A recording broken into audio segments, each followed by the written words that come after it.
যখন আমি আমার ঘর থেকে বের হলাম তখন আমার মনে হলো যেন আশেপাশে কিছু অদ্ভুত ঘটছে। হঠাৎ করে আমি দেখলাম পাশের ঘরে থেকে কিছু অদ্ভুত আওয়াজ আসছে। আমি সেই আওয়াজগুলো মনোযোগ দিয়ে শুনতে চেষ্টা করলাম। এরপর আমি আস্তে করে দরজার কাছে গিয়ে দাঁড়ালাম এবং কান পেতে শুনতে লাগলাম। হঠাৎ আমি মায়ের গলার শব্দ শুনতে পেলাম।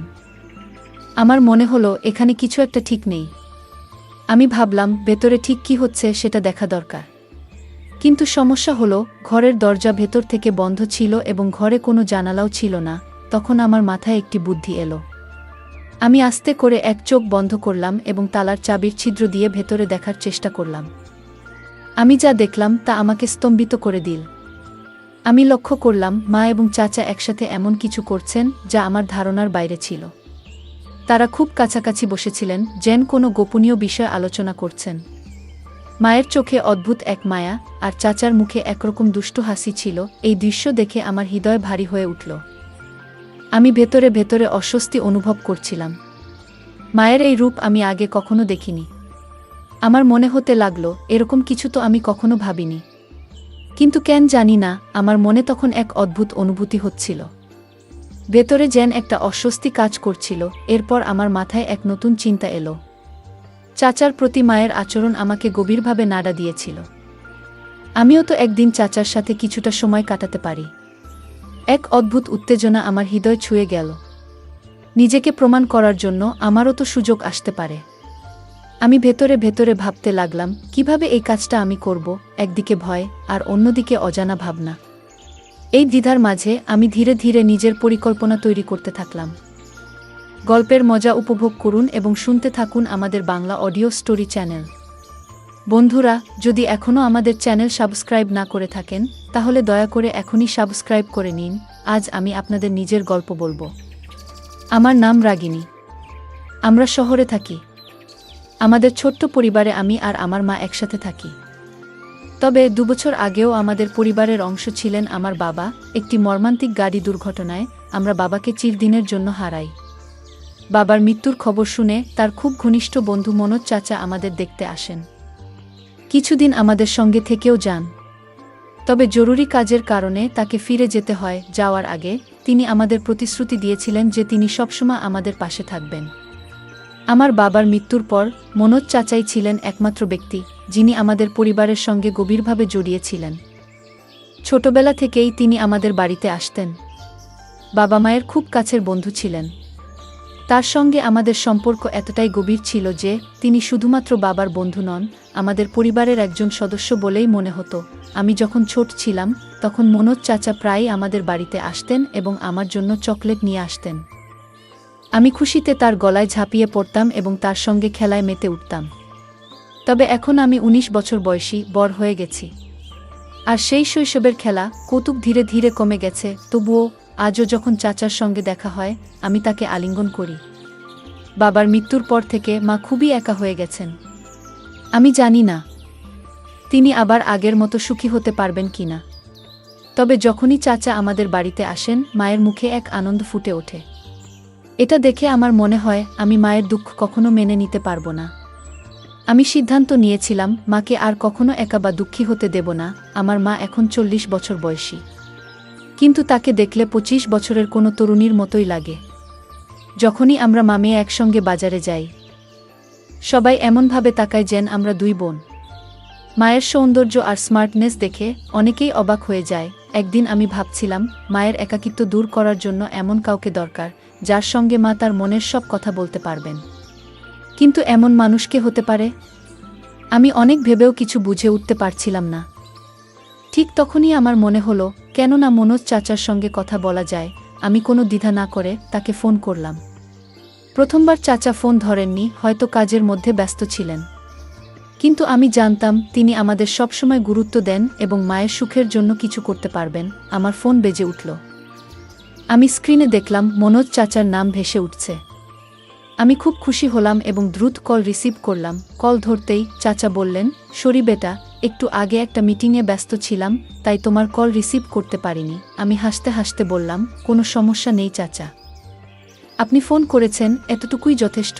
চাচা মৃদু হাসি দিয়ে বললেন, আর তোমার সঙ্গে কথা বলবো না তো কাকে বলবো? এই পৃথিবীতে তুমিই তো আমার আপন। বন্ধুরা, আপনাদের জানিয়ে রাখি, মনোজ চাচা এখনও বিয়ে করেননি এবং একাই থাকেন। আমরা সবাই তাকে অনেকবার বিয়ে করার জন্য বলেছি, কিন্তু তিনি কখনোই এ বিষয়ে সিরিয়াস হননি। এরপর আমি বললাম, চাচা, যদি কিছু মনে না করেন, আমি আপনাকে একটা কথা বলতে চাই। চাচা বললেন, বলো বেটা, কি বলতে চাও? আমি বলতে শুরু করলাম, চাচা, বাবা আমাদের ছেড়ে যাওয়ার পর থেকে মা খুবই একা হয়ে গেছেন। তিনি কারো সঙ্গে ঠিকমতো কথা বলেন না, খাওয়া দাওয়া ভালোভাবে করেন না।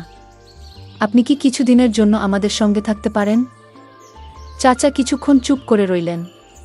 তারপর বললেন, কেন নয়? আমি যেমন আমার বাড়ি থেকে অফিস যাই, তেমন তোমাদের বাড়ি থেকেও যেতে পারবো। এটা বলার কি আছে? আমি আনন্দে অভিভূত হয়ে ফোনটা রেখে দিলাম। খাবার খেতে আমরা টেবিলে বসেছিলাম। তখনই দরজায় কড়া পড়ল। আমি দৌড়ে গিয়ে দরজা খুললাম। সামনে মনোজ চাচা দাঁড়িয়েছিলেন। মা তখনও চুপচাপ টেবিলের পাশে বসেছিলেন। চাচা মায়ের দিকে তাকালেন, কিন্তু মা তার দিকে একবারও দেখলেন না। এরপর চাচা নিজের ঠোঁটের উপর আঙুল রেখে আমাকে চুপ থাকার ইশারা করলেন।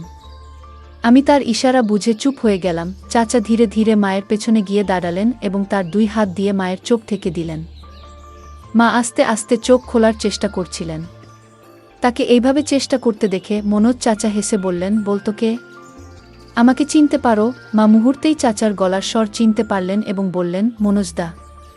দাদা, আপনি কখন এলেন? চাচা মায়ের চোখ থেকে হাত সরিয়ে বললেন, আমি তখনই এসেছি যখন দেখলাম তুমি মন খারাপ করে বসে আছো। আমি লক্ষ্য করছিলাম চাচার উপস্থিতিতে মা কতটা খুশি হয়ে উঠেছেন। তার মুখে যেন এক অদ্ভুত প্রশান্তি এসেছে, যেন সমস্ত টেনশন মুছে গেছে। তখন চাচা বললেন, মমতা, এবার থেকে আমি সবসময় তোমাদের সঙ্গেই থাকব, আর কখনো তোমাদের ছেড়ে যাব না। বন্ধুকে একা রেখে তার কষ্ট দেখার মতো মানুষ আমি নই। বন্ধুত্বের ঋণ তো বন্ধু শোধ করবেই। মনোজ চাচার এই কথা শুনে মা ভীষণ খুশি হলেন যে এবার থেকে চাচা সবসময় আমাদের সঙ্গে থাকবেন। আমরা সবাই একসঙ্গে বসে খেতে লাগলাম এবং অনেক কথা বললাম। সেদিন আমরা সবাই এক ঘরে শুয়ে পড়লাম এবং রাতভর গল্প করতে করতে সময় কাটালাম। পরের দিন সকালে চাচার অফিসে যাওয়ার কথা ছিল, তাই তিনি আগে ঘুমিয়ে পড়লেন। আমি তার পাশে বসে গল্প করছিলাম, আর কখন ঘুমিয়ে পড়েছি টের পাইনি। সকাল কবে হলো বুঝতেই পারিনি। মা সকালে উঠে নাস্তা বানিয়ে ফেলেছিলেন, আর চাচা তৈরি হয়ে গেলেন। আমরা সকলে একসঙ্গে নাস্তা করলাম। তারপর চাচা অফিসে চলে গেলেন। এভাবে আমাদের দিনগুলো কাটতে লাগলো।